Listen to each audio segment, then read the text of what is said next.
I have served as a consultant under the ELISA program in USAID, where I was seconded to the Ministry of Health and the health sector.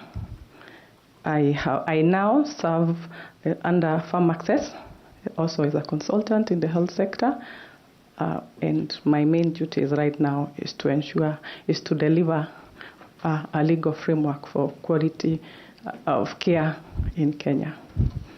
In the course of my duties, all my life, I have, in 1997, after finishing Form 4, before I could vote, I participated in the electoral process through teaching my local voter education to the locals through a program by Nairobi University.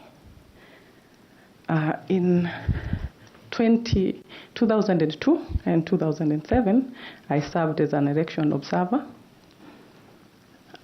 In 2014, as an advocate in my professional capacity, I was instructed by the people of Makueni County to file suit against the county government and the county assembly because there was a dispute on revenue allocation between the two entities. That is the suit, that is the issue that was escalated to the president for suspension of the county, but we were able to sort it out amicably after directions from Senate.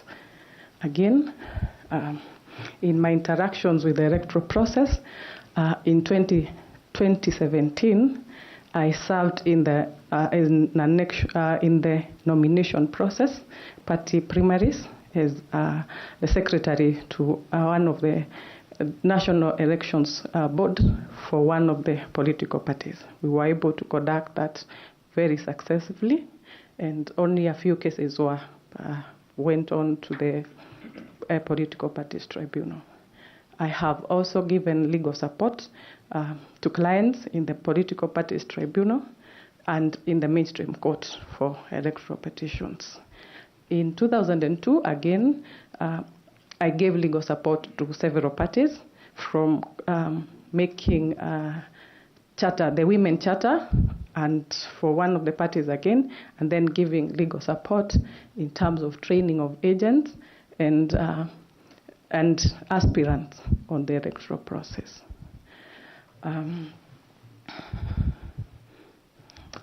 If I want to take some water. Please do. Feel free. Feel free. Yeah, feel free. This is.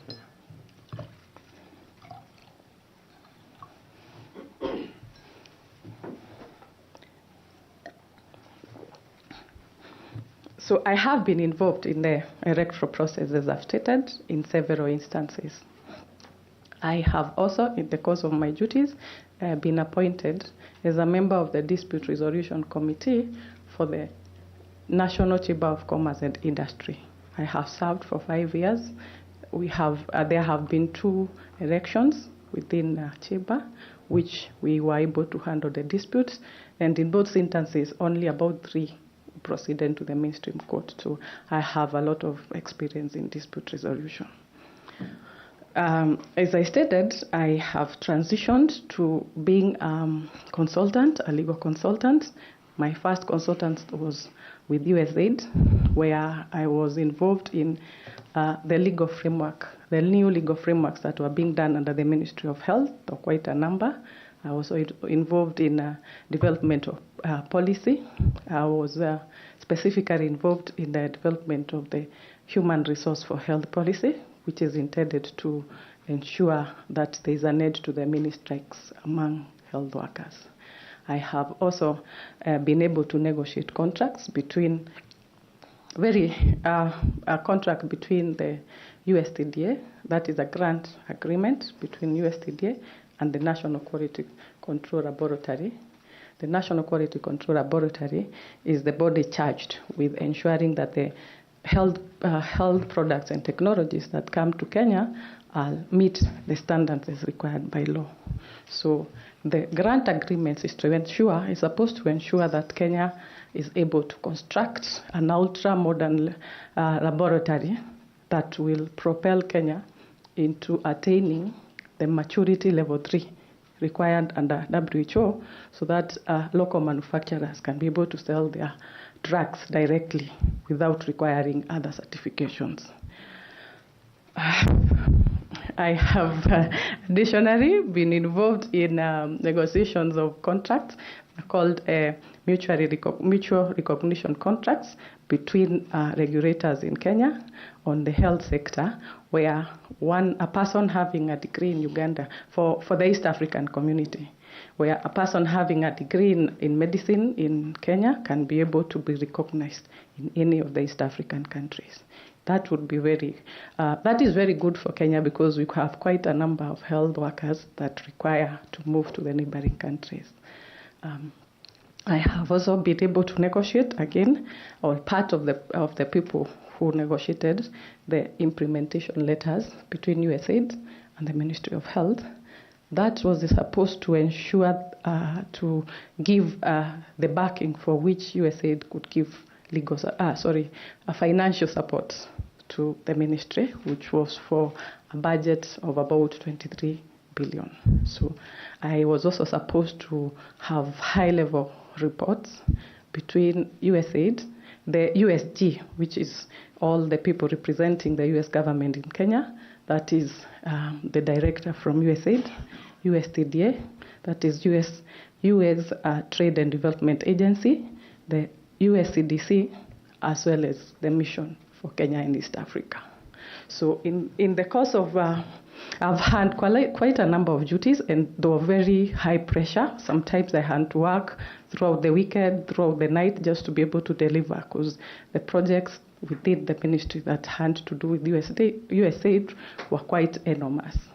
So I learned first of all, how to negotiate with donors to be able to get the best for Kenya, how to create legal framework. I realized all along, as a lawyer, I had been a consumer of the law. I had not had an experience where I was in the process of creation of that law. So I have had experience as a consultant in development of what we all know as the U4 UHC bills, the Social Health Insurance Act, the Digital Health Act, the Primary Health Act, and the Facility Financing Improvement Act and their regulations. So I have also, in the course of those duties, been able to conduct stakeholders forum and be involved in public participation. So I have gained a lot of experience in terms of my legal practice and my engagement as a consultant that would give me a good chance to be a candidate for this seat. Wow, this is you have really worked and served in the health industry, and congratulations. Thank you, sir. Yeah, we are struggling with Shashi and all those other acts that Kenyans are trying to acclimatize themselves onto, and it's nice to meet the person who claims the authorship of some of those statutes.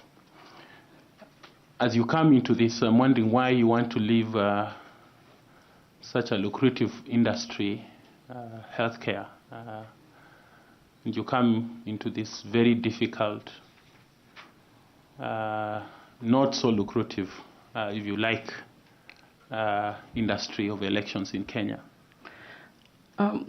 Chairperson, I have had an interest in the electoral process from a very early age. And as much as I have served Kenya in the health sector, I would want to diversify and be able to give my best also to the electoral sector. And I believe I'm a person of very good integrity. I have very good leadership skills, because in most of these assignments, especially in the creation of the bills, I ended up being the chairperson, so that I was able to organize the people.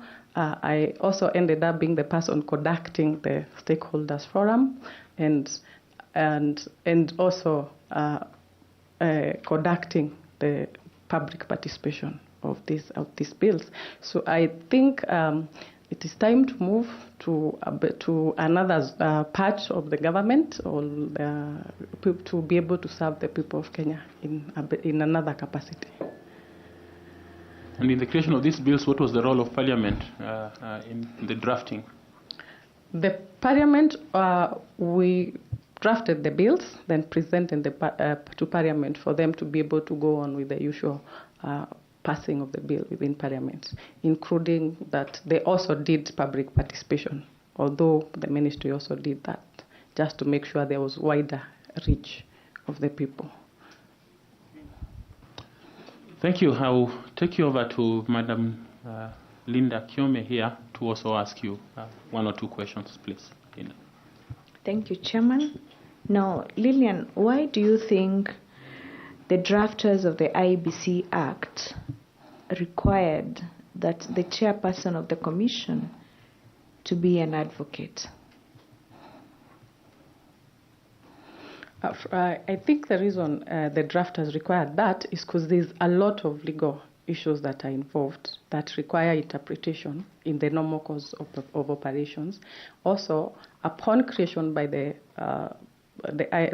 Constitution, there was need to be a lot of follow-up laws to be able to give effect to the constitutional mandate. So I think it was important to have a lawyer to be able to run that process of ensuring that we get the follow-up acts of Parliament, regulations that would be ensure that the intention of the constitutions are met. Thank you, Lillian. Now, while I appreciate your wealth of experience in the legal profession, and now that you also have a wealth of experience outside in the strict sense, the legal profession, yes. What skills have you acquired that you could use as a chairperson of this commission that will help you in your mandate as a chairperson, in the execution of your mandate as a chairperson of the commission? Thank you, Madam Leader. And through the chair, I have acquired quite a number of skills. One is that I have been a litigator for many years, so I would be able to handle the issues of that come up in litigation, in election petitions. You can be able to look through, although as the chair you may not be the one handling that, but you can be able to look through and see the kind of cases that have been filed against the commission. I have also acquired leadership skills, especially again while I was on consultancy, because then I was given a lot of duties that required me to take that mandate as the leader and ensure that projects are delivered within specific timelines. I'm also very good, and I like keeping records to be able to have follow-up. I think that is one of the things we learn in practice, that you need to be able to follow up from when the case started to the end. So I have been able to move on with that even in the consultancy stage, where I ensure we have very, very good records kept, that even if I exit from that zone, someone else is able to come and take it over and run with it. I have also been able to get quite some negotiating skills, especially in terms of having grant agreements between people within the health sector. I have learned how to negotiate. Sometimes you get into a room and it's so hard. The air is so hard that you have to find a way to be able to put the people together before they start fighting. And what I've learned is that what you need to do is crack a joke. The endorphins will come through. That is what I've learned because of staying with doctors for too long. That those endorphins, the feel-good situation comes in, and then people calm down, then you can start again the process of negotiations. I would also want to state that my name is Wanjiku. It embodies the new constitutional order and the democratic aspirations of the people of Kenya. Which name is this? Wanjiku or Manegene? Wanjiku. Oh, okay. You are the Wanjiku that they talk about. Yes, I am. Nice to meet you finally. Thank you, Wanjiku. Now, being the Wanjiku that you are, and being a leader, and with all that experience, in your career journey, have you had an experience whereby your leadership skills have been put to test through pressure and any other external influences, and you've really gone through a tough period as a leader and come out through? And would you share that kind of experience with this panel? Yes, I have. As a lawyer, there are situations where you give legal advice and the person you're talking to does not want that kind of legal advice. But you have to stick to what the law provides. However, additionally, when I was conducting nominations for one of the political parties, the party primaries, there are situations where a person will come. I remember one specific situation. This lady came, removed all her clothes, and demanded that we must give her the certificates. And I had to be able, being the only woman in that panel, I was told, it is your work to deal with this person, and I had to deal with her, calm her down, explain to her what we have been able to do and what we can do just to confirm that the result is the one. And she calmed down, I gave her a lesson, and we were able to sort that issue very fast. Thank you, Lillian. Yes. I wish you all the best. Thank you. Thank you, Chairman. So did you give her the certificate? No, she didn't get the certificate because she was not the best. She was not the best aspirant at that time. Okay. But we were able to calm her down and be able to explain why and the process that was used for us to arrive to that result. Okay. Yes. So when we get into bombers and a candidate full search on you, you will stand your ground? I will stand my ground. Yes, I will.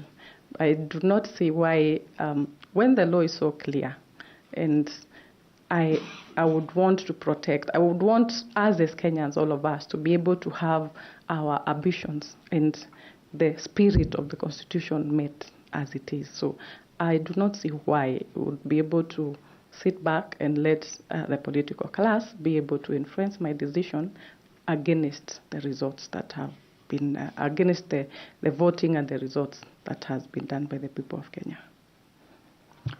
Thank you. I want to welcome Caro Kituku also to engage you briefly. Caro, please. Thank you so much, Mr. Chairman, and good morning once more, Wanjiko. Thank you. Good morning. Yes. So Article 38 of the Constitution provides the right to vote. And one of the measures in which the Constitution puts forward this right is to ensure there is secrecy in the ballot. Why do you think this is so? What is its importance in a democratic country? I think the reason why we need to have secrecy is to ensure that there is no voter suppression.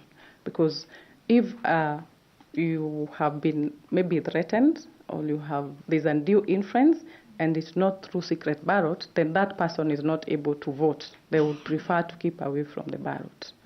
Yes. In your experience, I am hearing you saying that you have participated in one way or another in the electoral system and through the electoral processes. So what do you think are the lapses within the Kenyan electoral laws and systems and practice that threatens the right to vote through the secret ballot? In terms of the law and regulations, perhaps the problem is not in the law. I think the problem is the space that we have in the polling stations as they are set, so that where that box that you're given to vote, and with the presence of the agents and the clerks from the Iebc, there isn't enough for that ballot to actually be secret. Everyone is looking in, so we need maybe to consider having more polling stations to enable so that there's more space. Like the polling station where I vote, there are so many people that even getting in, I remember my mom has been handicapped for a very long time. Getting her in a wheelchair and moving the people just to give her space is so hard. So my point is that the polling stations themselves do not have adequate space that would allow the privacy or the secrecy in the vote. So I hear you. Yeah. And my concern mostly is that not on accessibility. You have been given access. In fact, the law regulates how many numbers should exist per polling station. And I think the intention to that was very clear, so that to ensure that there is no many people in one polling station that may hinder the processes. So my concern is on the secret balloting. You are there, you have access, you're supposed to vote. So what are some of these instances that exist or that could threaten your right to exercise a secret voting by way of secret ballot? From my understanding of secret ballot, it means that you have given your papers and you stand somewhere alone and you vote. The law allows for that. So I think there is no major issue, or legally from my perspective, that would hinder that kind of secret ballot. And is it always the case that the secret ballot is always the secret ballot? Yeah, practically especially outside the legal framework? It is, like I said, for me it is the spacing that is there, and the fact that sometimes you have the agent surrounding the person. So that space that you have to be able to vote is that secret ballot is not adequate. But in terms of the law, I think the law is very clear. It is supposed to be a secret ballot. However, you also note in terms of polling station and the 700 people provided, you find one room has several polling stations within, and that's what causes the crowding.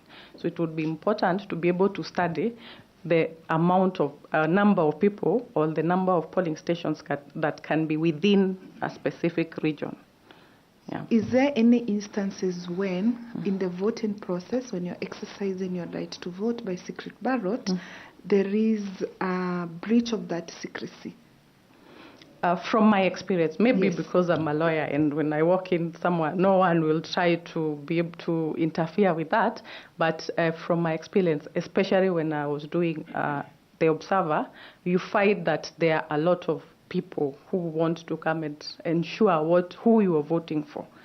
Yeah, so that would interfere with the secret ballot. So there is always this category of voters that many times could be assisted. Yes. The assisted voters. Yes.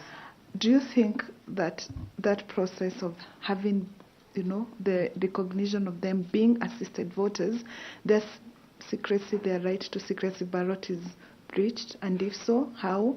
Okay. Yes, that's their right to having a secret ballot is actually affected because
The ballot. So what measures then, if you become successful to be the chairperson of the IEBC, you could put in place to ensure that such incidences do not happen, or to ensure that the secrecy of the ballot is protected? What safeguards do you propose can be put in place? If I became chair, then I would ensure that the law is followed strictly, to allow the IEBC officials within polling station should not allow agents to be the persons as assisting voters to vote or being close to the ballot when the other people are voting, because their work is not that of assisting. When you require assistance, it either has to be an IEBC person or a person that is well known to you. Secondly, I would be looking to, and like I said, there's a lot of congestion in the polling station. There's a lot of congestion, which makes it, first of all, impossible for the assisted voters, especially those people living with disabilities, to be able to vote. And it is within that congestion that you find the interference, because you find the IEBC official is already overwhelmed. They cannot deal with the number of voters, the number of agents who are already in that room. So while handling another part of the room, then you find now the agents taking advantage and interfering with the secret ballot. Thank you for that. So let's move outside of Kenya a little bit. Mm-hmm. Do you know of any countries that have or enforces mandatory voting, that everybody who ought to vote must vote? I'm not aware of any, but although the US is said to do it, I'm not aware of their law that provides for that. Yeah. So there are countries that do that, that enforce mandatory voting. Yes. That if you are a registered voter, you must vote. And if you don't vote, there are penalties that attach. One of those countries could be Australia, Belgium, Brazil, they're there. So what is your take if this was to be adopted in Kenya, if we are to ensure there is the mandatory voting for every registered voter in Kenya, given the concern that has always been, arises every time on the raw voter turnout? Kenya is a very democratic country. Through the chair, Kenya is a very democratic country, and it is important to enforce that democracy. For me, choosing not to vote, you could have two candidates who you don't wish to support either. You see, some of these developed countries have only specific about two of the parties running. Here in Kenya, we have so many candidates. You may decide you don't want to vote for any of them, and I think you should retain the right to be able to decide whether to go vote. You can also decide to just go vote for the governor and not the other candidates. I think our democratic space should be as is. Yeah. Thank you so much, Ms. Manegene. I wish you well, Wanjiko. Thank you. Thank you, Mr. Chairman. Allow me to ask Ambassador Dr. Koki Muli to also ask you some questions. Koki, please. Thank you. Thank you very much, Chair. Advocate Manegene, I would like to engage you a little bit further, especially results for the presidential elections in 2013, 2017. Yes. In fact, in 2017, we had even a nullification of the election of the president and a repeat election. We also had a challenge on the validity of the election of the president in 2022 as well. My question regards one of the key or perennial issues that have been identified as a problem in Kenya's election, and that is the Iebc Election Results Management Framework. I would like to start by asking you to tell this selection panel and Kenyans who are watching you if you are aware of the Iebc Election Results Management Framework, what it is, and what it is used for. What I'm aware about is the digital system that allows transmission of results from polling stations to the national tallying station. That is, I don't know whether that is what you are referring to. Yes, that is part of it. It's an entire framework that helps the IEBC count election results, tabulate those election results, transmit those election results, collate, tally, and announce, and it even features the declaration of the election results. But we know that different results. Would I be right to say that? Yes, it is true. But can you elaborate a little bit? Okay. We have counting of results at the polling station. Then they are transmitted to the constituency tallying station, again where there is the tallying takes place, and then to the county tallying station. The presidential results is transmitted directly from the polling stations to the national tallying station through the electronic system. Thank you very much, Wakili. Where is the election of the president concluded? At the national tallying station. Thank you very much. What are some of the major critical aspects of this results management in the framework that we have spoken about? You have already mentioned one, the transmission of results through technology. Yes.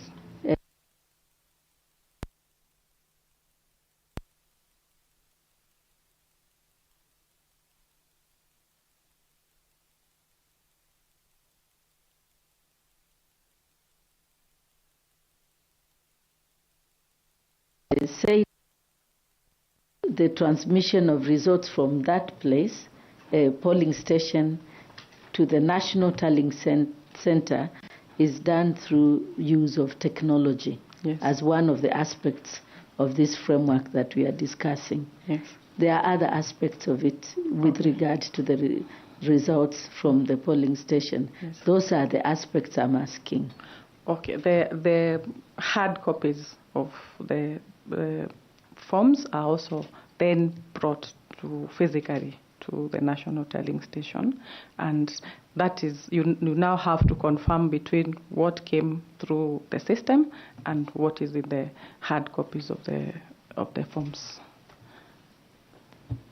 Thank you.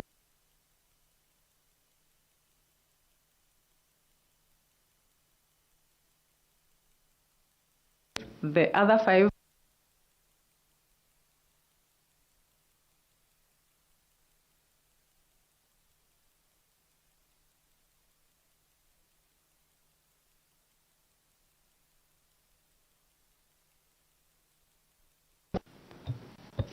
Thank you very much, Wakili. Thank you very much, Chair. Thank you, Madam Koki. I would like to ask Tanui, FCPA, to also ask some questions. Thank you, Chair. And Wanjiku, karibu tena. Thank you. I want to follow up with a question by our Vice Chair on why is a chairperson of IEBC an advocate or has to be a lawyer. And you did mention that it's because elections is about. You can say that again. What did you say? I said there's a lot of legal issues that it is an the electoral process, first of all, is a legal process. It has a lot of legal guidelines, the law that guides it. So there's requirement for someone who can be able to interpret and work with the law. So that is the reason that the makers of the Constitution thought it was best to have the person as a lawyer.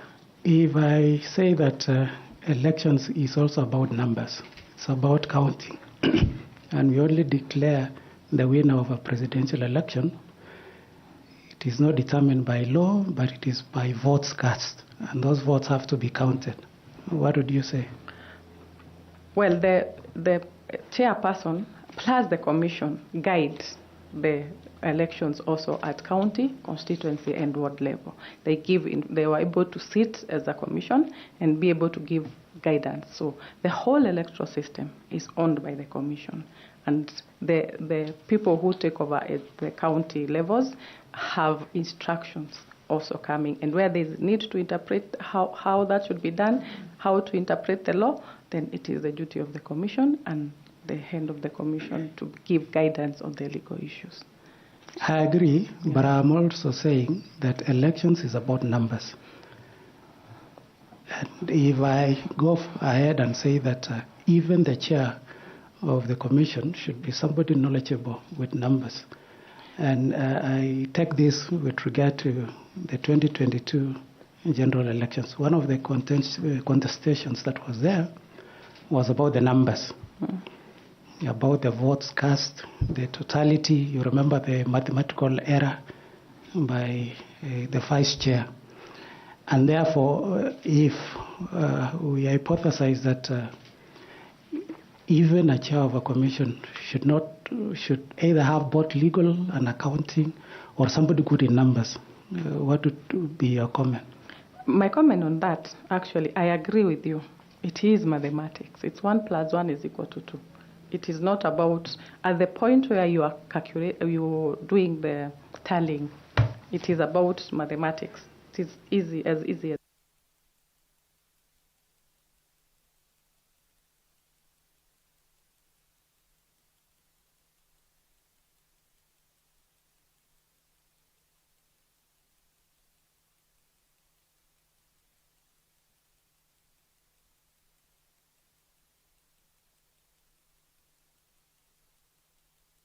I do agree with you that the part of doing the mathematics, it is important for IEBC to have experts who can be able to do that tallying and then explain it to the commission.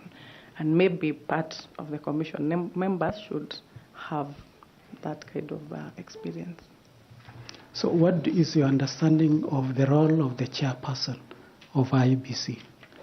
Is it about the legal interpretation of presiding over the management of the electoral management body? That is the role of the IEBC chair, but I've said that process itself, which he's presiding over, has a lot of legal implication and legal documents that are required to be able to carry the process in a credible manner. So that is why you find that that discussion through stakeholders forum resulted in the Constitution requiring that a lawyer be the head of IEBC. Actually, I think it is the Act, not the Constitution. I don't think the Constitution. Both of them give the codifications. Even the Constitution says the chair of IEBC should be a lawyer. In the Constitution? No, I'm not very sure, but there. Yeah. Now, if I say that one of the reasons why we've had conflicts at IEBC more so between the chair and the secretariat, in this case the secretary to the commission, is because both of them have been lawyers. If you look at the case of Isaac Hassan and Oswako, they were both lawyers, and they end up separating. The second one was Chepukati, may his soul rest in peace, Ezra Chilop, and they also parted ways along the way. At least there is some semblance of peace now, because it was Chepukati and Marjan, who is a non-lawyer. I'm looking at it in the sense that these are people, everybody interpret the law the way they want. And at some point, they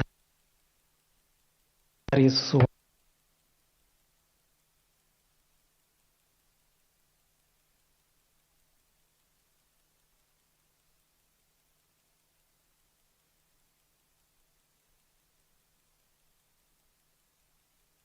not because of their profession. However, like you have said, there's no requirement that the CEO must be a lawyer. Maybe that is where we need to make the distinction. If the issue of having two professionals, two people in the same profession, seems to be the problem, which I disagree, because I think those were two personalities who chose to have personal issues interfering with the functions of the IEBC. But if that is the case, then we would have to consider having the CEO not having qualifications as a lawyer. But I still insist that stakeholders forums were carried out and the public was involved, and it was determined by a panel that the best person to lead IEBC would require to have qualifications of a lawyer. So maybe then would have, if that seems to be the problem, then would have then to go through the entire process again of involving the public, the stakeholders, to determine whether now we need to remove those qualifications. Lastly, you told us you are the managing partner, or you are the sole proprietor of Manegene. Yes. And what is the senior most position that you've held in the corporate world, the largest number of people that you've managed in your working career? While managing the issues of under USAID, it was thousands, because there were so many projects that were happening, which I was the link between the ministry and USAID. So I had to deal with so many of the workers, and within that space, I was not the employer, but there are so many people who are under USAID that needed to report. I needed to report on their projects. Now, yes, were these people reporting to you? How many people were? The heads of the projects were the ones I had dealings with, but also I had to deal with their juniors in terms of the implementation of the projects under USAID. And while in the health sector, I also had dealt with other donors, not just USAID, the CDC, the USTDA, WHO. And the issue is there are so many things that are happening there that it's, at one point you are dealing with a group of 100 for dealing with family health. The next thing you are dealing with another group of 1,000 who are dealing with primary health care. So it was quite a number of people in thousands. Now, IEBC is a big institution. Yes, it is. You will be having some 6 commissioners whom you will be working with. There will be a CEO. There will be 9 directors at the commission. There are over 24 managers in IEBC. We are having 47 county returning officers. We are having over 290 sub-county, and there will be many stakeholders that you will be managing during the election process. Yes. So how is the experience that you've had help you transition to this huge institution known as IEBC? Thank you. And through the chair, like I've said, I handled a high-pressure job while I was a consultant under USAID. And it was just to see, IEBC deals with one subject. This one, it was different subjects. Today you are on this one, tomorrow you are on the next one, and all of them I had to find a way to be able to collect all that information and be able to report on it. So for IEBC, I think the numbers are manageable, and what you need is to have teamwork and to work with the other commissioners to ensure that you have different people handling different situations, so that the whole job does not rest with the IEBC chairperson. It should be teamwork between all the people. I pride myself in being very good at training and giving capacity building, especially to the younger generation, to ensure that you are able to delegate as much of the work to them. Of course, making sure that you are able to ensure that the quality is the best. Wish you well. Thank you, Chair. Thank you, too. Thank you. Now ask my colleague Evans Misati to ask you some questions. Thanks so much, Chair. The Wanchiko. You have said now the Wanchiko is going to be the chair. Now, assume you are the chair of the IPC and we are given this opportunity to serve as a chair. As the chair, for providing strategic leadership and policy direction to enhance the performance of the Commission as your key role. Based from what you have described here, what will be your key principles and strategies to ensure that you guide the Commission in the right direction, particularly giving the vision and the tone that you will start with?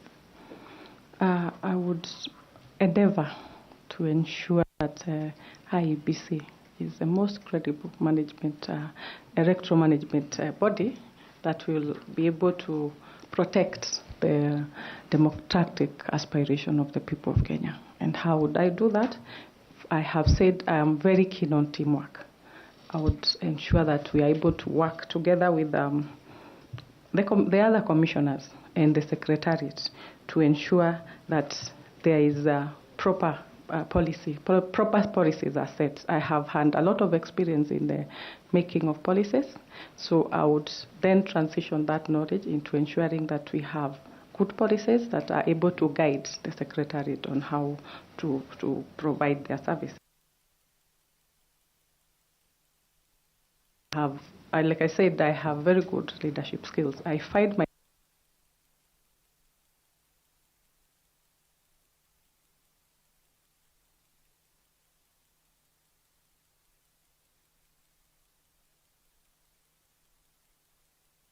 I said I have very good leadership skills. I find myself, when I was younger, every time I walked into a meeting, you are able to meet them, you identify what each person is able to do their best in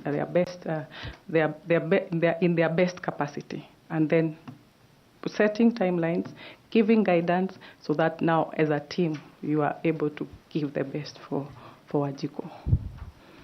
What challenges, Wanchiko, do you foresee as the chair from where you sit? What are the challenges that you can foresee in that position of the chair of IPC?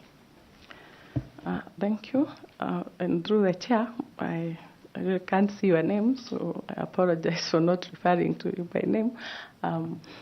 But one of the biggest challenges we have is that commissioners run away from Kenyans at their time of need. That is what we have been experiencing as the people of Kenya. So that is likely to be a challenge even in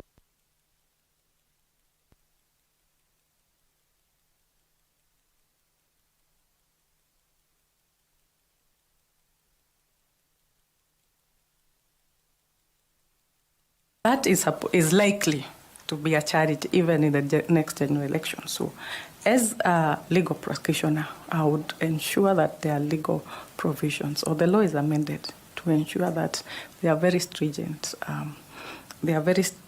penalties for any commissioners who has gone through this interview process, being appointed, and then decides, I'm going to take my salary up to 2026 or just before the results are read, then I'm running away. So I would ensure that we have a law where if a commissioner does not agree with the process, there's a process through which they can seek to leave by ensuring that they write down why they're in disagreement.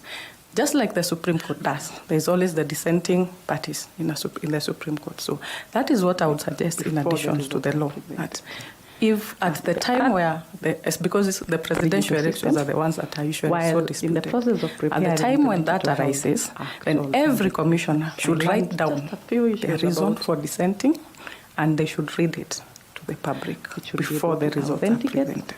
It should be able to authorize and account. Authenticate meaning any person getting access to this system should be able to be given, the system should be able to authenticate who they are. Then authorize that person to specific parts of the system, and then account for every person who has been able to get in and out of this system. That is why now when cases go to the Supreme Court, then they are able to get into this system. Please note, I'm not an expert in ICT. Get into this system and see through the accounts made there too, who has had access, what they have done in that system, and any unauthorized access to the system. But I also believe, and one of the issues I would want to propose is that IEBC, as an arbiter,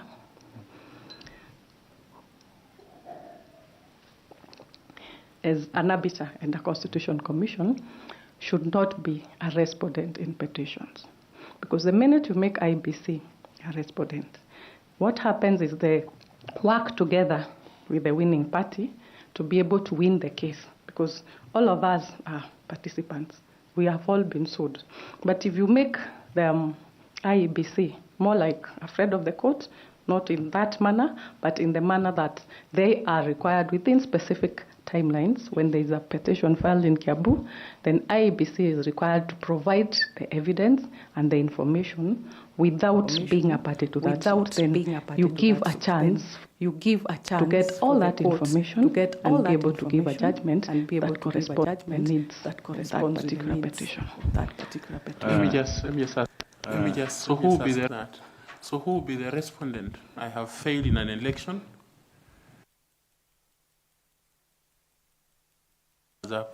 So who do I take to court? I would put the person as the respondent. For me would be the other part, the winning party, and you are challenging that win. So that IEBC, because you have challenged that this certificate should not have been given to Lillian. It should have been given to me because I won. So you put through the evidence. This person is has a right to respond. Then IEBC on the other part provides all the information, everything, without being able to collude and start not bringing some of the forms required by the court, so that now the court becomes more like an arbiter. We have conducted a free and fair election. That is what we want the people to know. And we are willing to give the court all the information, all the paperwork that we have used. We have used to tally this and to count and tally, so that the court then can make an informed decision. So the orders will be, this person, the final orders that you are seeking for is that this person, the respondent, should not have been given the certificate. But within that system, IEBC should provide information to court within specific timelines. And failure to do so should also attract very steep penalties. So as a follow-up question to what you have said, yes, to demonstrate that you have the understanding of what we need to do as a country before the 2027 general election, please, can you try to give us an overview of, if you will get favor with this panel and you are put as the chair of the IPC, what will be your priority things in terms of preparation before the 2027 general elections?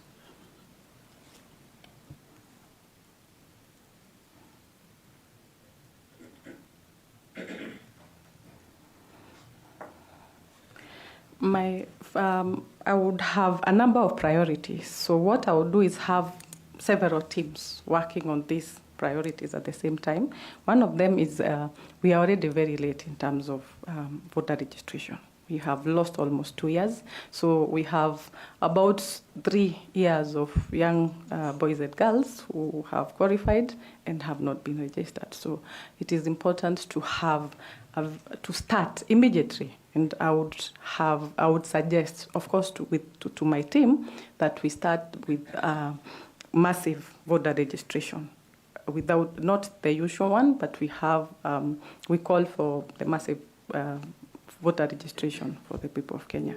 Of course, I would also be looking to ensure that that is also together with educating the voter as to why they need to register, how to register, and their civic duty to vote. Those two would work hand in hand. I would also be looking at the budget required for the 2027 general election, because there has been no commission. And so, whereas we are aware that the secretariat may have presented a budget, it is important for the commission also to go through that budget and confirm whether it corresponds to what is required, what has been budgeted for, and whether it is adequate or maybe above what is required. The other issue that is running through our minds is the border issue. We know we are already out of time. That should have been done last year.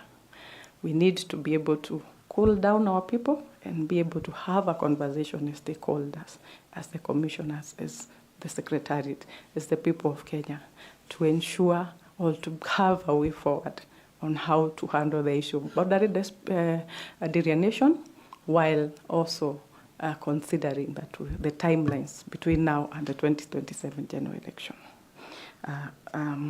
Then there's the digital system. Again, this has been an issue over and over again.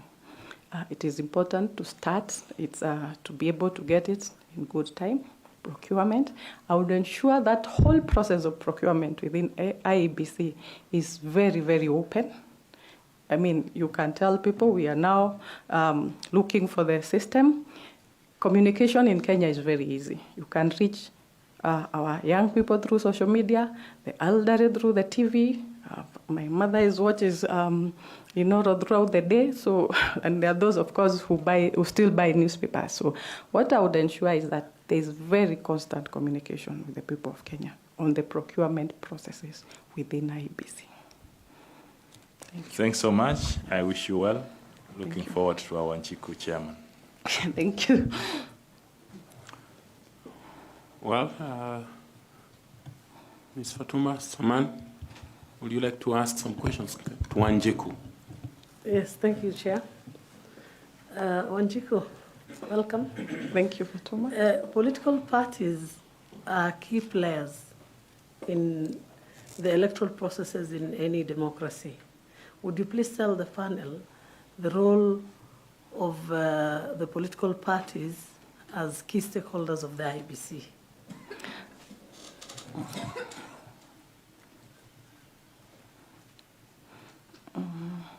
Ms. Fatuma, I would want to start, but we start here with this panel. The political parties are represented, so they are part of the people who are able to determine the new IEBC. And so they are participating by ensuring that we have a continuity by appointment of the IEBC. Political parties also are key stakeholders in the electoral process, because it is through them that you get candidates for the general elections. So their views should be at the forefront of their engagement should be at the forefront with the IEBC in terms of deciding even the timelines, how voter education is going to be done. They should be consulted. Also, in terms of voter registration, it is important also to involve the political parties and keep them informed of the processes that are going on within IEBC. Again, very key is the issue of procurement, and especially of the digital system, the ballot boxes and the ballot papers. It is important to have continuous engagement between IEBC and political parties.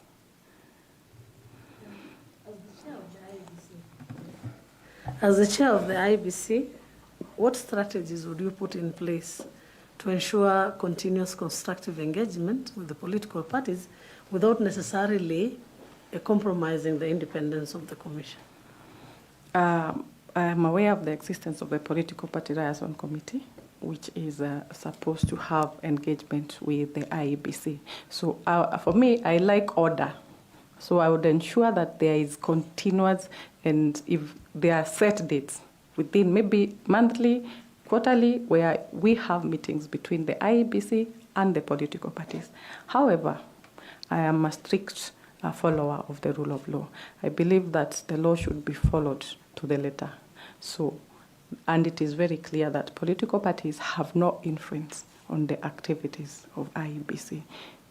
Being a creature of the Constitution, it is important that IEBC is respected by all political parties and all political players to be able to deliver a free and fair and credible and transparent general election for the people of Kenya.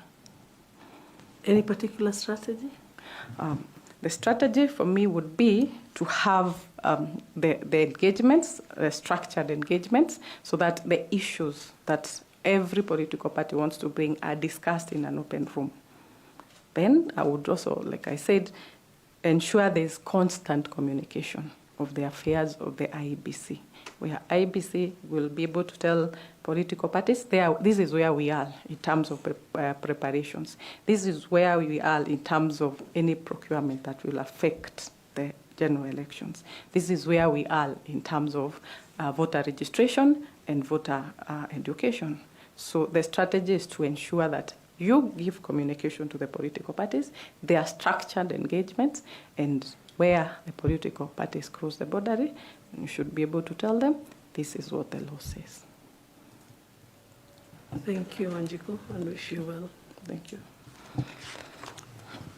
Next to come is Nicodemus Bore. He will ask you some few questions on leadership. Thank you. Thank you, Chairman, and Wanjiku.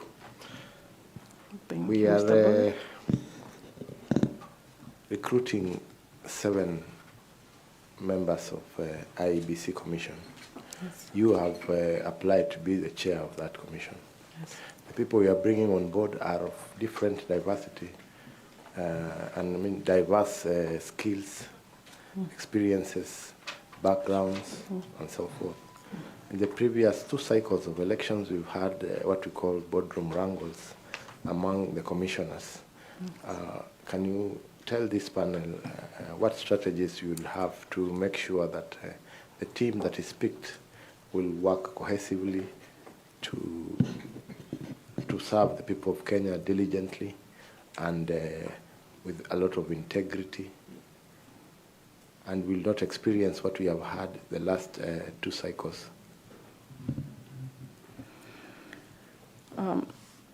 Mr. Bore, and through the chair, as I had already stated, there is need to strengthen the laws in terms of how the IEBC commissioners can act. At the boardroom level, it is an issue of having capacity building and teamwork, and ensuring there is teamwork between the parties. And that can be done through continuous engagement, open communication, and open communication between the parties. And there should, I think we need to amend the law, the IEBC Act, to be specific, to give guidelines on how affairs within the commission, the 7 commissioners, including the chairman, should be guided, so that if there is a dispute, how is it recorded? For example, does the chair have the absolute right to declare the presidency when the other 6 commissioners are saying that is not the proper treaty? We need to have the law looked into and probably amended to actually the law provides that for you to make a decision, it should be more than half, that is 4 out of 7. But in terms of presidential results, it is said that there seems to be a contradiction in that law, because why is the decision then being made by one person as against the other 6? So those affairs need to be relooked into through stakeholders engagement. I would actually look into forming a multi-agency team to look into how to ensure there's no quabbles within the commission. I would actually be looking to adopt what is there at the Supreme Court. You have an issue, let's discuss it, and if we can't agree, let's put it down. This is my opinion. This is why I don't agree with the results that were presented. This is why I don't agree that even the results presented in other situations, the elections were not free and fair. But unfortunately, there is no procedure that can be able to cover that. So, Madam, you are saying that you would have to change the laws so that people can work together? With the experience that we have had. I've said in the boardroom affairs, it is clear that if we are making a decision, it's 4 out of 7. It is the majority.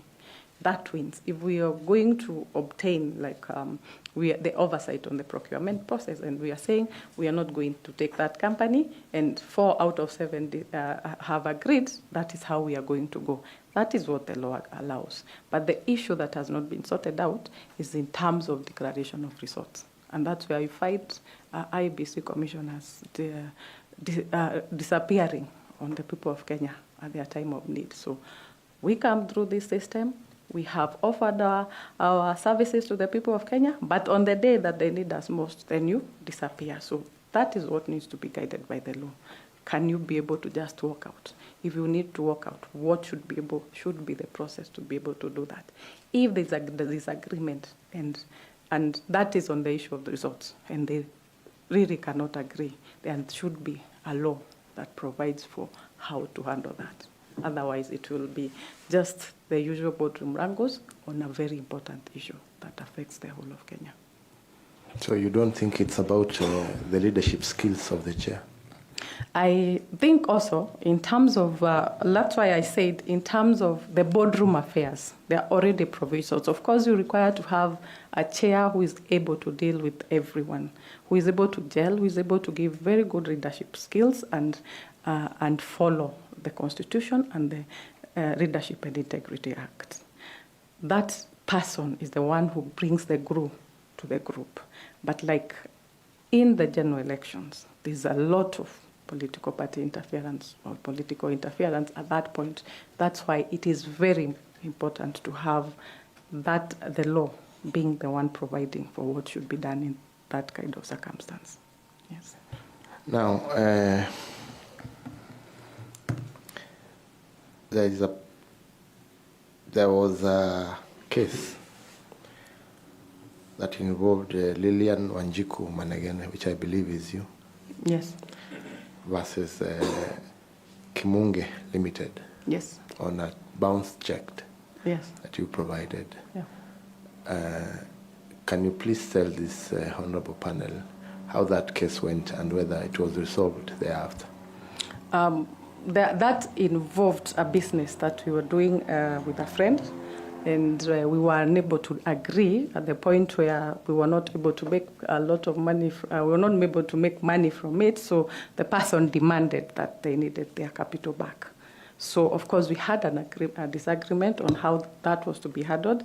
I had the checks were supposed to give authority or to give this person the comfort that we will be able to do this business and be able to get our money back. But at the point where now the person decides to pull out and we did not agree, then I believe in the justice system. So that matter was forwarded to the court for it to be decided by the court, and the decision was done, and I followed what the court guided. What did the court guide? The court guided that I was to refund the money that the person had put into the business. Yes. Okay. Thank you, Chair. Yeah. So you issued a dishonored check? Like I said, the issue was not the dishonored check. The check was not supposed to have been used for that purpose, because at that time we already had a disagreement on how to handle the business as it was. So the best possible way was I had given this check as for this person to have comfort about the business that we were getting into. So when we had a disagreement, without my knowledge, that check was deposited. So, of course, at the time it was deposited, if you don't have money, it will definitely be dishonored. There was no money in the account. But we still didn't agree on the system of refunding, because if we are getting into a business, we all know the risks that are involved. So the matter was referred to the justice system. It was ordered that I should refund that money, which I have done according to the court's judgments. And there were no other safeguards you could provide as an advocate of the High Court to your partner other than a guarantee of a check? That was the agreement that was there, and this had nothing to do with the legal process. It was a business that we were doing off the legal business. So you agreed to guarantee by placing a check? Yes, because it's me who started the business earlier, so we want someone to put in some money. We've agreed you put, but that is the guarantee I put. But at the time they chose to have that deposited, I was not aware of it. But it was still disputed as to whether I disputed the fact that it is our business. If it's not doing well, then we should do it until such time when it is doing well for us to get our funds. But I believe in the process of the court. We went to the court made a determination, which I agreed with. So provision of a check was a dishonest approach to this business? It was by agreement of parties. Yeah, but there was no money in the bank. You see, that was supposed to be like I would give you my title and tell you, in the event that I'm not able we are not able to succeed, then you can come back you can come back and use that title as a security or logbook. So, but at the time we get to that point, then there's a process through which you do that. So there was no specific dating on that check that it would be paid on that specific date. It was supposed to be security. In the event this business goes like this and you feel that you want to pull out, then you would inform me, and then I would ensure there are funds available. But I disagreed as to the point where we were saying that it is our business and it wasn't doing so well. So we resorted to the court process. And the court found you to be on the wrong? Yes. Okay, Prof. Thank you, Wanjiku. I would just... And just to, Chair, just to state that that was through a civil process. Yes, I know it's civil. Yeah. Thank you, Chair. Wanjiku, I would just like to follow from where Bore and the Chair have left, because you know the country is looking for a chair who has the highest form of integrity. A candidate told us here that he should be like Caesar's wife. Unblemished. The chair has asked you successive questions on this check. I want to follow up. Did it have a date? Did it have an amount? Those two. It had an amount, but it didn't have a date. It didn't have a date? Yes. So it is Kimungi who put the date? Yes, at the time it was taken to the bank, yes. Was that the agreement? What was the agreement? The argument was we had a dispute as to whether at that specific time, then I should be able to refund the money. But then, rather than us coming to a conclusion on it, took the check that was there as security and chose to deposit it.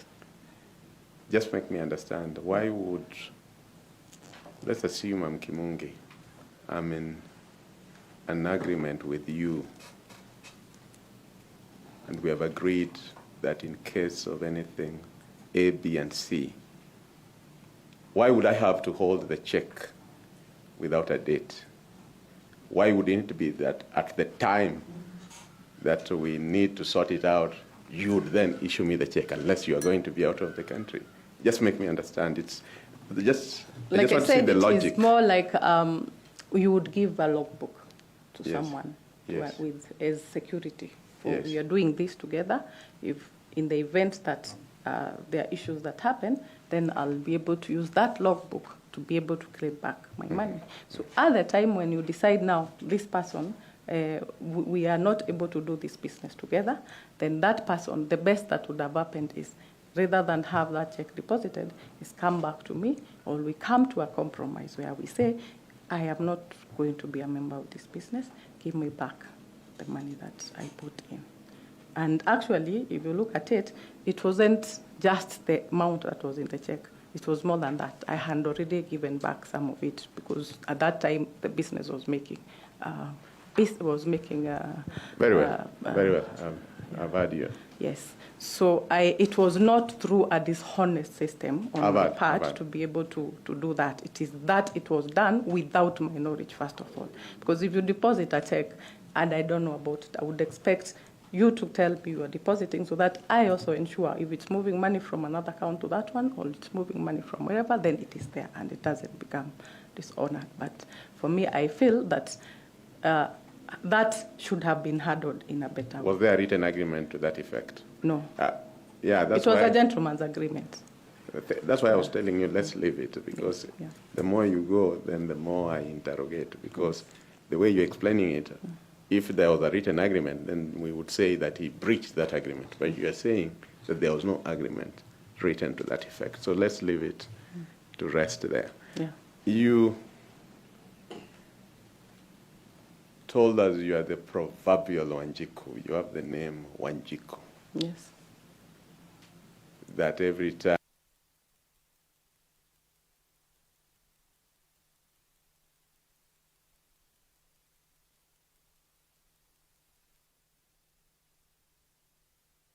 Thank you, Chair. Wanjiku, welcome. Thank you, Fatuma. Political parties are key players in the electoral processes in any democracy. Would you please tell the panel the role of the political parties as key stakeholders of the IEBC?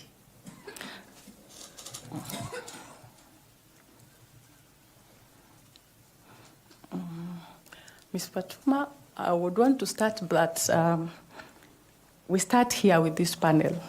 The political parties are represented, so they are part of the people who are able to determine. Straight to her as how, other than just having the name Wanjiku, she would be the embodiment of the aspirations of the ordinary Kenyan that is usually referred to as Wanjiku. Okay, as I had stated in my intro, I have done a lot of issues from the civic part of it. When that name was coined, I was by President Moi during the making of the Constitution. I was actually a student, and I was not happy with the use of my name in that capacity.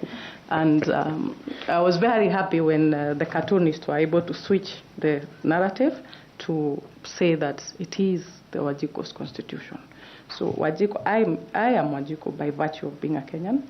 I am very easy to interact. I find it very easy to interact with Wajiko on the ground, to the extent that I will leave this room, wear a pair of jeans, and you'll find me interacting and talking to Wajiko on the ground. So I believe, while I may have gone on to get an education and get involved in other issues, my democratic aspiration as a Kenyan still lie within that space of Wanjiku.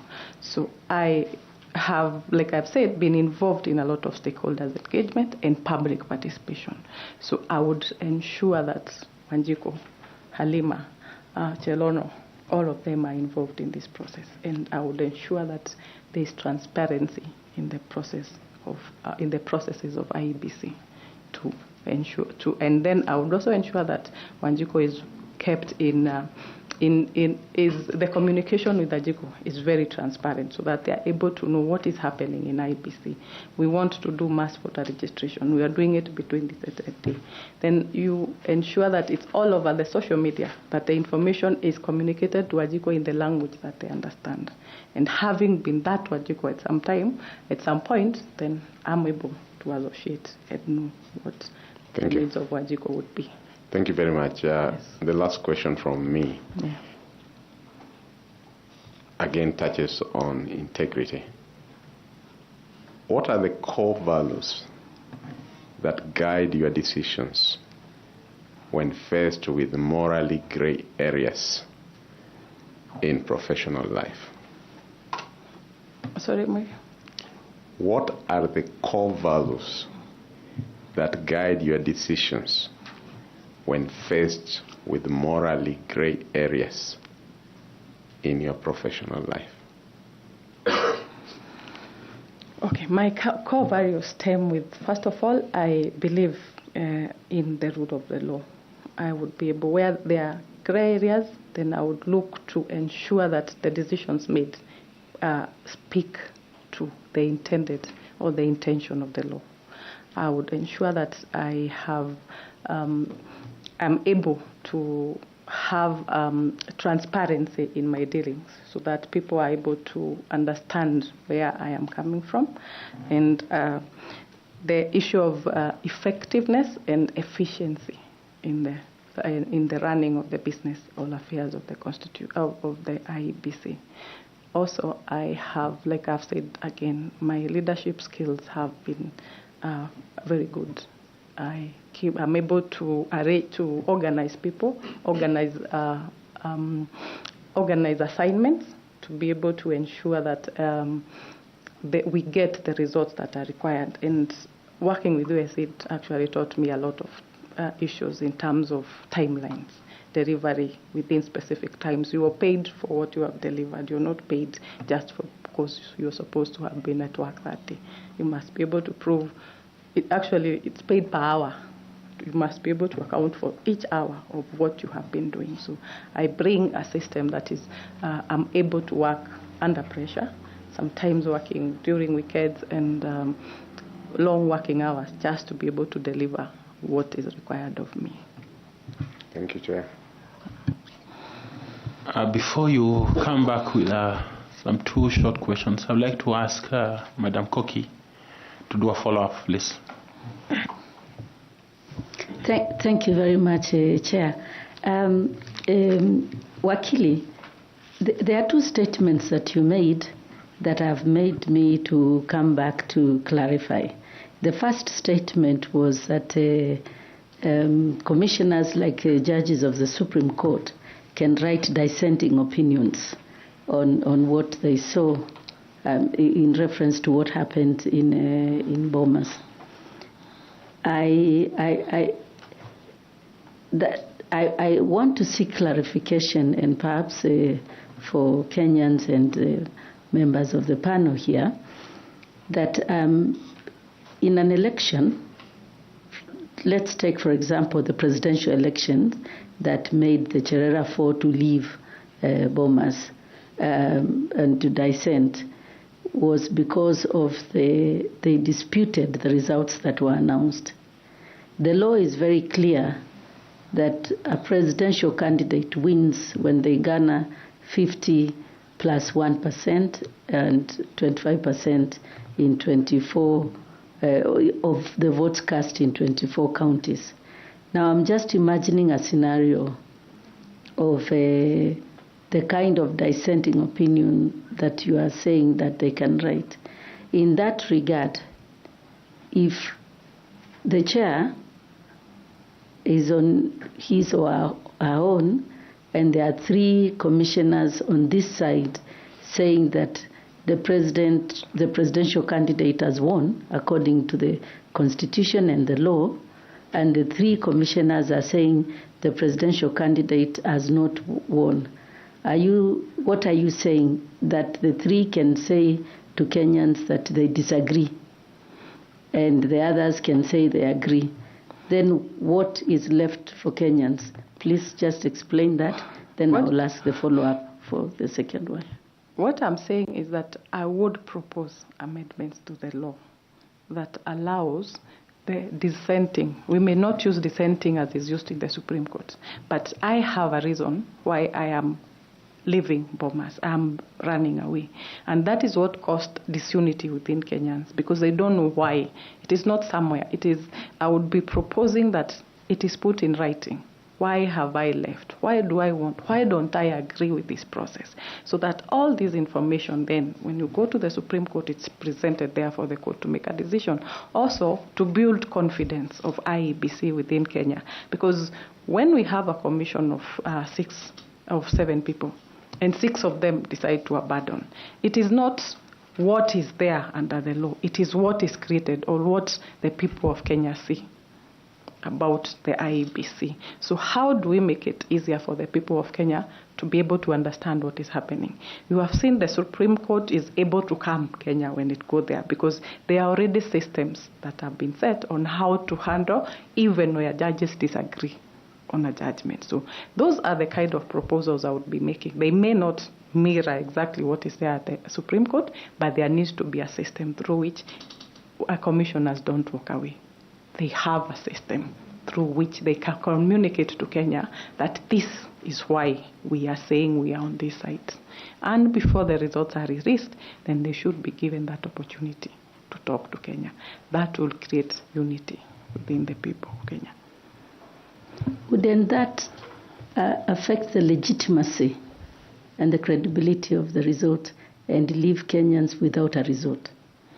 I don't think that would affect the legitimacy, because it's the same way we have a dissenting judge. That does not interfere with the legitimacy of the judgment that is made by the majority. What I'm saying is the reason we have so many political wrangles and crashes within Kenya is because people do not trust that the system that was used. So, because I, as a commissioner, just disappeared from this system.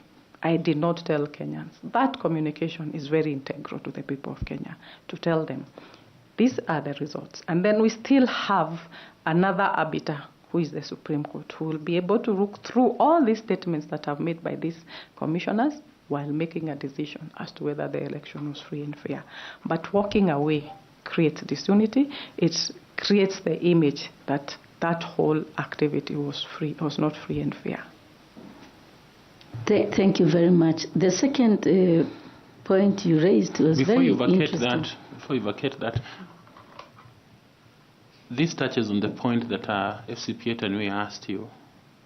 The result at the tallying center is mathematical. It's a figure, and there cannot be 2 figures. And of course, you are conscious of Justice Mcherure et al. Ruling on the Maina Kiai case, yes, that the results are as announced at the polling station. Yes. So I'm wondering why the chair will be encouraging part of the commissioners to write a dissenting opinion on what? Because the figures are mathematical.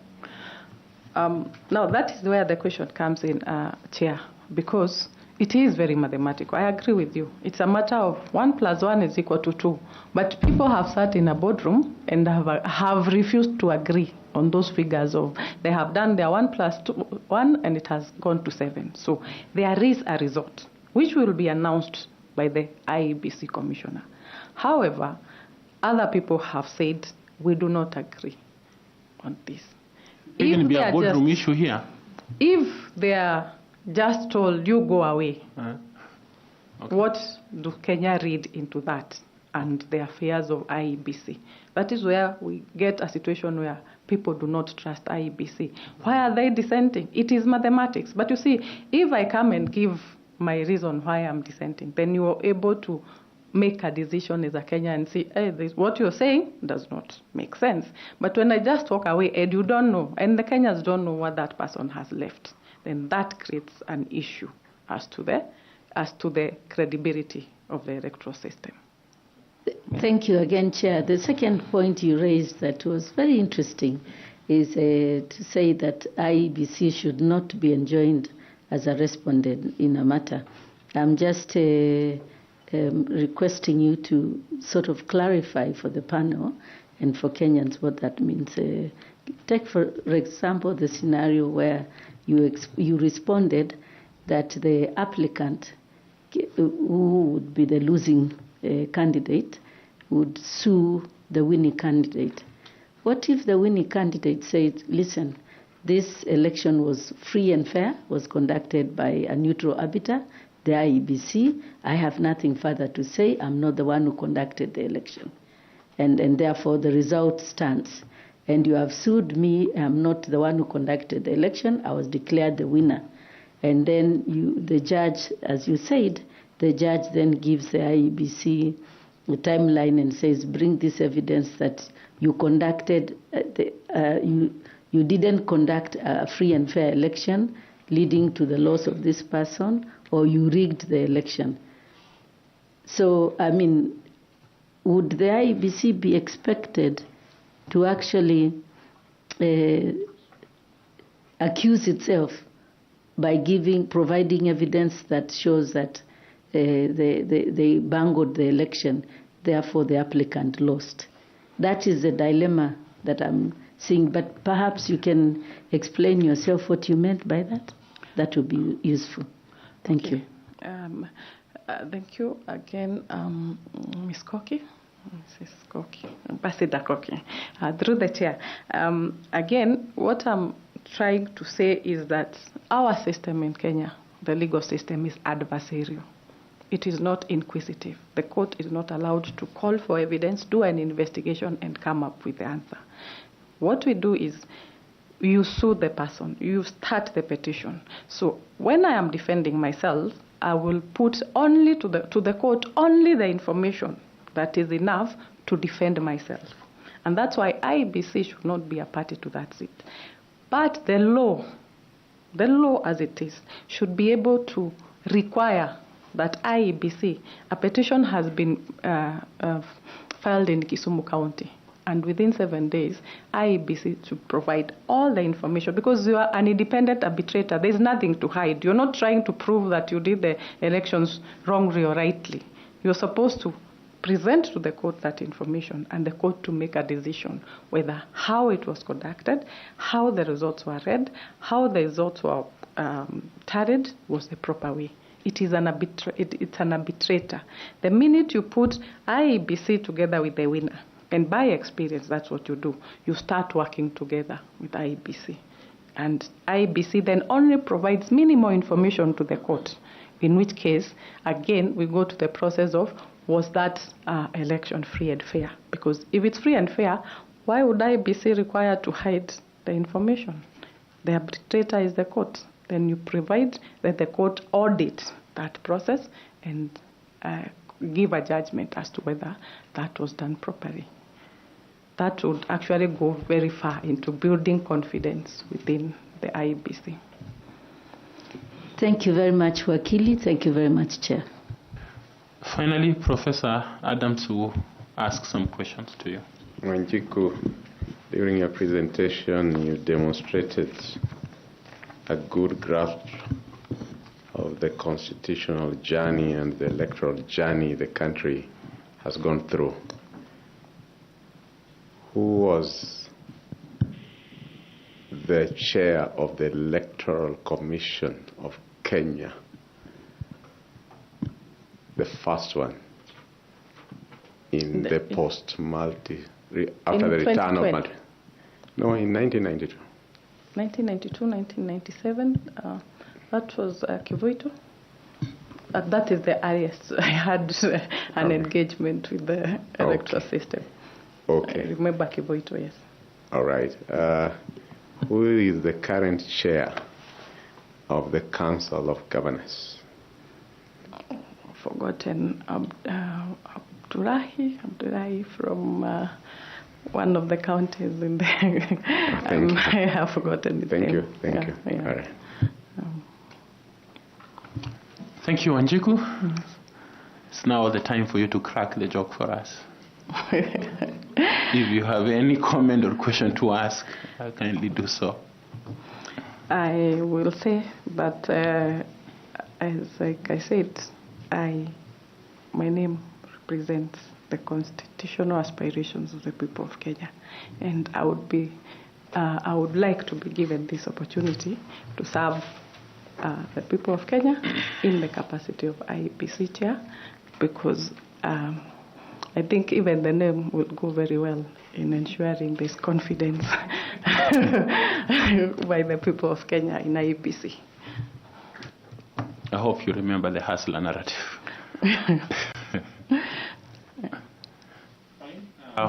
Allow me to thank you for the time that we have spent with you. We have learned a lot from you.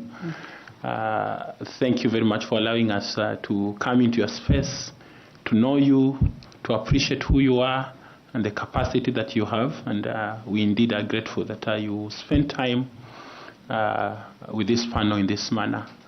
We look forward to finishing this process today of looking for chair in terms of interviews. And we wish you well, praying that it shall go well with you, and we'll finally have a chair that will chair the IEBC for us. Feel free to pick the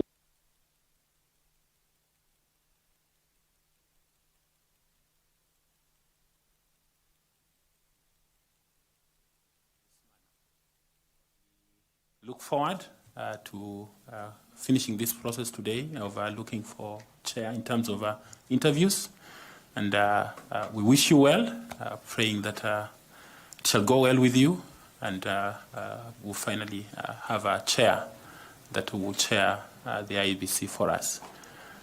Feel free to pick the water. You have a notebook and your certificates. Kindly don't leave them for us.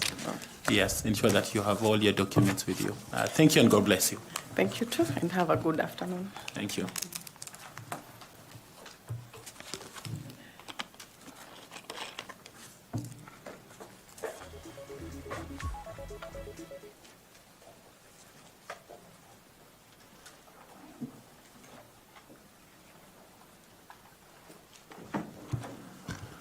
Thank you, members of the Fourth Estate. Again, we will ask you to give us a few minutes. We will be back with the next interviewee at 11 o'clock. Yeah, thank you very much.